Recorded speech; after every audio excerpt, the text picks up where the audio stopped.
दोस्तों, नोएडा के न्यूज चैनलों में किस तरह से रंगदारी का धंधा चल रहा है उसका एक नमूना सामने आया है। एक गोदी एंकर सामने आई है जो अपने ही प्रबंधन को धमकाती थी, कहती थी कि 65 लाख रुपए दो, नहीं तो रेप का केस ठोक दूंगी, कहीं मुंह दिखाने लायक नहीं रहोगे, समाज में कहीं पर खड़े नहीं हो पाओगे। और उसका साथ देता था एक दूसरे चैनल में काम करने वाला दलाल एंकर। ये दोनों मिलकर बंटी बबली की तरह चूना लगाने का काम कर रहे थे, अवैध वसूली का काम कर रहे थे। और पुलिस ने जब इन्हें गिरफ्तार किया तो इनके घर से जो मिला है दोस्तों, आप उसे जानेंगे तो आपके कान खड़े हो जाएंगे। नमस्कार, मेरा नाम हिमांशु मिश्रा है, आप देख रहे हैं 4PM न्यूज नेटवर्क। दोस्तों, गोदी मीडिया वैसे ही अपनी हरकतों से बदनाम है और एक और बदनामी का ठप्पा गोदी मीडिया पर लग गया है। एक एंकर निकलकर सामने आई हैं, उनके एक मित्र निकलकर सामने आए हैं जिन्होंने मिलकर एक चैनल को ठगने का काम किया और उसके बाद उन पर FIR हुई और उनको पुलिस उठा ले गई। घर पर छापेमारी हुई। छापेमारी में क्या मिला है ये मैं आपको बताऊंगा, लेकिन उससे पहले इस खबर को देखिए। भड़ास फॉर मीडिया पर यह खबर लगी हुई है। जो लोग नहीं जानते मैं उनको बता दूं कि भड़ास फॉर मीडिया की जो खबरें होती हैं उसको जारी करता है। मीडिया के अंदर क्या चल रहा है आप इस पोर्टल के जरिए जान सकते हैं। इसमें लिखा है टीवी के सेक्शन में, एंकर शाजिया निसार और आदर्श झा रंगदारी ब्लैकमेलिंग के आरोप में गिरफ्तार। नीचे खबर में लिखा है दोस्तों, भारत 24 न्यूज चैनल में कार्यरत एंकर शाजिया निसार और अमर उजाला अखबार की डिजिटल शाखा में पदस्थ एंकर आदर्श झा को ब्लैकमेलिंग व उगाही सिंडिकेट चलाने के आरोप में नोएडा पुलिस ने आज सुबह गिरफ्तार किया है। ये एक दिन पहले की खबर है दोस्तों। भारत 24 प्रबंधन की ओर से कराई गई FIR के बाद नोएडा सेक्टर 58 थाना पुलिस ने कल सुबह दोनों को गिरफ्तार कर सिविल जज जूनियर डिवीजन द्वितीय गौतम बुद्ध नगर की अदालत में पेश किया। न्यायाधीश जूही आनंद ने दोनों को 14 दिन की न्यायिक हिरासत यानी कि 21 जून 2025 तक जेल भेजने का आदेश दिया है। गिरफ्तारी से पहले शाजिया के घर की तलाशी हुई और इस तलाशी में दोस्तों 34,50,000 रुपए की नकदी बरामद हुई है। दोस्तों, आप सोच सकते हैं किसी एंकर के घर से 34,50,000 रुपए बरामद हो रहे हैं, यानी कि वो किस तरह का काम कर रही थी, कौन सी एंकरिंग कर रही थी, आप समझ सकते हैं बड़ी ही आसानी से। क्योंकि आमतौर पर किसी एंकर के घर पर आपको इतना सारा धन नहीं मिलेगा।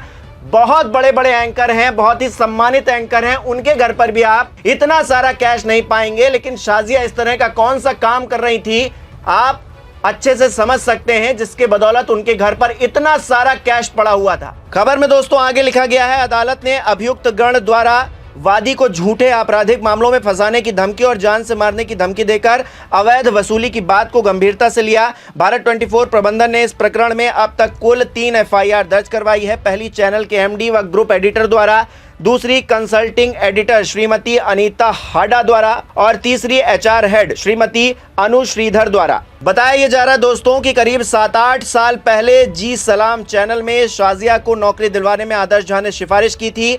उस समय चैनल के executive director doctor Jagdish Chandra थे। शाजिया ने वहां 3-4 महीने ही काम किया। इसके बाद नवंबर 2022 में उसने फिर से डॉक्टर जगदीश चंद्रा से संपर्क किया और 5 नवंबर से एंकर के रूप में कार्यभार ग्रहण किया। आरोप है कि चैनल में उसका व्यवहार अनियंत्रित रहा, जिससे HR हेड और एडिटर से लगातार विवाद होते रहे। यानी कि दोस्तों एक ऐसी एंकर जिसका कंट्रोल पूरी तरीके से आउट था, आउट ऑफ कंट्रोल एंकर, जब चाहे जो मर्जी चाहे वो करती थी और कोई उंगली उठाए तो किस तरह की हरकतें वो करती थी, उसका ये नमूना है कि आज वो जेल में है। इस खबर में और क्या आगे लिखा है दोस्तों, उसको भी जानना बहुत जरूरी है। खबर में दोस्तों आगे लिखा है, मार्च 2023 से सितंबर 2023 तक वो चैनल से अनुपस्थित रहीं। 11 सितंबर 2023 को पुनः ये कहकर चैनल ज्वाइन किया कि वो सुधार लाएंगी, परंतु ऐसा हुआ नहीं और व्यवहार बदतर होता चला गया। उसने एडिटर, HR हेड और अन्य वरिष्ठों पर बलात्कार व यौन उत्पीड़न जैसे झूठे मुकदमे दर्ज करवाने की धमकी देना शुरू कर दिया। 14 अप्रैल 2025 को शाजिया ने फोन पर फिर धमकी दी कि चैनल प्रबंधन के खिलाफ गंभीर झूठे आरोप लगाएंगी, जिसकी रिकॉर्डिंग भी मौजूद है। शुरुआत में उसने 5 करोड़ की मांग की, फिर ये बढ़ती गई और आखिर में 65 करोड़ रुपए की मांग पर पहुंच गई। एक बार की गई मांग की ऑडियो रिकॉर्डिंग मौजूद है। उसके साथ आदर्श झा भी सक्रिय रूप से शामिल था। दोनों ने डॉक्टर जगदीश चंद्रा से मिलने जयपुर आकर धमकी दी, जिसकी वीडियो रिकॉर्डिंग भी है। तो दोस्तों आप देख रहे हैं, एंकरिंग करने का मौका दिया गया, चैनल ने इतना सम्मान दिया और उसका क्या नतीजा चैनल को भुगतना पड़ा। हम जानते हैं कि जो चैनलों में काम करने वाले लोग हैं वो किस तरह से सेक्रीफाइस करते हैं, किस तरह से आगे बढ़ते हैं, कठिन परिश्रम करते हैं। लेकिन यहां पर कठिन परिश्रम किस तरह से किया जा रहा था ये साफ तौर से जग जाहिर है। ब्लैकमेलिंग का धंधा चल रहा था शाजिया की तरफ से और उसमें उसका दोस्त भी साथ दे रहा था जो दूसरे चैनल में काम करता था। एक और खबर भड़ास मीडिया पे छपी है, उसको भी आपको पढ़ना चाहिए। इसमें लिखा है ब्लैकमेलर एंकर शाजिया निसार के बैंक खाते से 1 करोड़ से ज्यादा रुपए, नौकरी से बर्खास्त। दोस्तों खबर में लिखा है ब्लैकमेल और रंगदारी की आरोपी शाजिया निसार को लेकर कई सूचनाएं हैं। पुलिस जांच टीम को उसके बैंक अकाउंट से 1 करोड़ से ज्यादा रुपए मिलने की जानकारी मिली है। उसने लग्जरी बड़ी कार और करोड़ रुपए से ज्यादा का फ्लैट खरीदा हुआ है। ये सब देखकर आशंका है कि शाजिया निसार के गैंग ने कई अन्य लोगों को भी ब्लैकमेल कर धन उगाही की है।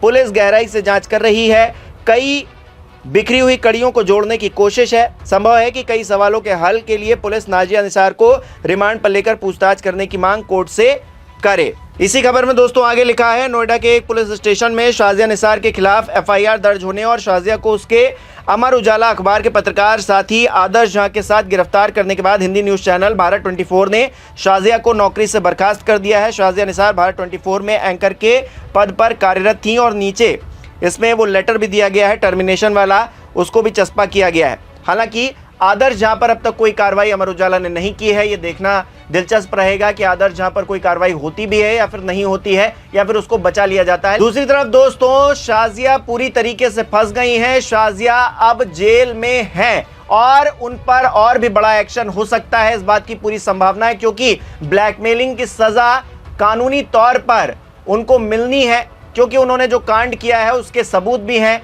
और उन्होंने जिस तरह से अपना घर बनाया या फिर उनके घर से इतना भारी भरकम कैश मिला है वो भी संदेह के घेरे में है। आखिरकार उन्होंने इतना पैसा कहां से कमाया है ये भी एक सवाल खड़ा होता है, क्योंकि दोस्तों हम सब जानते हैं न्यूज़ चैनल्स में एंकर की बहुत ज़्यादा सैलरी नहीं होती है और न्यूज़ चैनल के एंकर किस तरह से वहाँ काम करते हैं, वर्क कल्चर क्या होता है, हम सब जानते हैं, अच्छी तरीके से उससे रूबरू हैं। ऐसे में शाजिया के पास इतना सारा पैसा कहां से आया ये सवालों के घेरे में है। पुलिस यही मानकर चल रही है कि और लोगों को भी ब्लैकमेल किया गया होगा और शाजिया के जो पीड़ित हैं वो भविष्य में निकलकर सामने आएंगे और शाजिया की और भी ज्यादा पोल खुलेगी। आपको याद होगा दोस्तों ये वही शाजिया निसार हैं जो आर भारत यानी कि रिपब्लिक भारत में हुआ करती थी। यूक्रेन युद्ध के दौरान उछल उछल कर ये पत्रकारिता किया करती थी और इनका ये चेहरा निकलकर अब सामने आया है, जिस पर मतलब पूरी मीडिया इंडस्ट्री थू थू कर रही है और हर कोई थू थू कर रहा है। एक तरह से मीडिया पर धब्बा लगाने का काम शाजिया ने किया है। अब इसके बाद इन पे जो एक्शन होगा सो होगा ही, लेकिन गोदी मीडिया की एक और पोल खुलकर सामने आ गई है। आप इस पूरे कांड को किस तरह से देख रहे हैं हमें कमेंट करके जरूर बताइए।